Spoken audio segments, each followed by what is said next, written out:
আজকের এই ভাপা পিঠে রেসিপির জন্য কোনো রকম চাল গুঁড়ো করার ঝামেলা নেই। আর মাত্র 15 মিনিটের মধ্যে যখন ইচ্ছা তখনই কিন্তু এটা বানিয়ে নিতে পারবেন ঘরে থাকা কিছু সামান্য উপকরণ দিয়েই। আর এইটা খাওয়ার জন্য কিন্তু শীতকালের অপেক্ষা করতে হবে না, সারা বছর জুড়েই কিন্তু এটা বানিয়ে খেতে পারবেন। ভীষণ সুস্বাদু খেতে।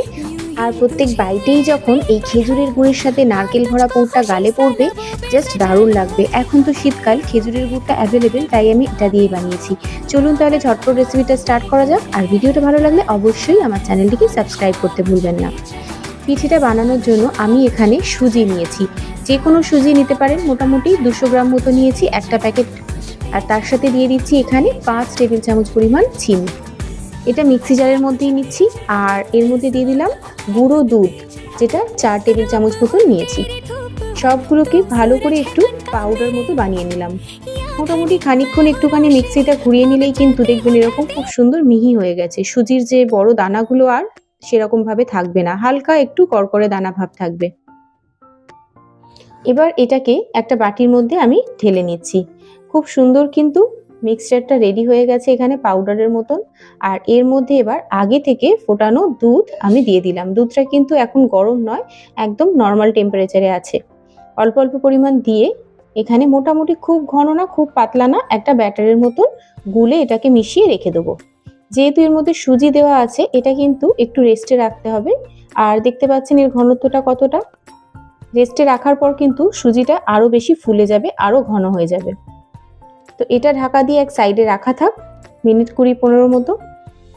এদিকে একটা কড়ার মধ্যে আমি নারকেল দিয়ে দিলাম। নারকেলটাকে আমি নর্মালি এমনি কুড়িয়ে নিয়েছিলাম। নারকেল কোড়ার মধ্যে দিয়ে দিলাম গুড়, খেজুরের গুড়। নারকেলটা কতটা মিষ্টি হবে আপনাদের সেই অনুযায়ী বুঝে কিন্তু গুড়ের পরিমাণটা দিতে হবে, কারণ এক একটা নারকেল এক এক রকম মিষ্টি হয়। আর তার মধ্যে ওই মোটামুটি চায়ের কাপের 1 কাপ মতন আমি দিয়ে দিলাম লিকুইড দুধ। এবার সবগুলোকে ভালো করে মিশিয়ে নিয়ে গুড়টা গলে যাওয়া পর্যন্ত অপেক্ষা করব। আমার এখানে একটু গুড়ের পরিমাণটা কম লাগছিল, মিষ্টিটা কম লাগছিল, সেই কারণে আরেকটু আমি খেজুরের গুড় এখানে অ্যাড করলাম। এবার ভালো করে মিশিয়ে নিয়েছি সবকিছু। আর এখন কিন্তু গুড়গুলো সম্পূর্ণভাবে গলে গেছে আর খুব সুন্দর একটা সেন্ট আসছে, নারকেলের ভাজা ভাজা মতো খুব সুন্দর একটা সেন্ট আসছে।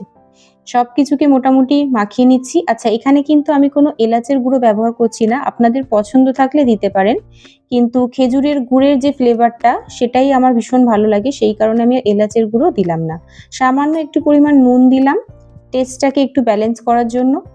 বেশি নুন দেবেন না, কারণ নুনটা হয়ে গেলে কিন্তু ভালো লাগবে না মিষ্টি খাওয়ার। তো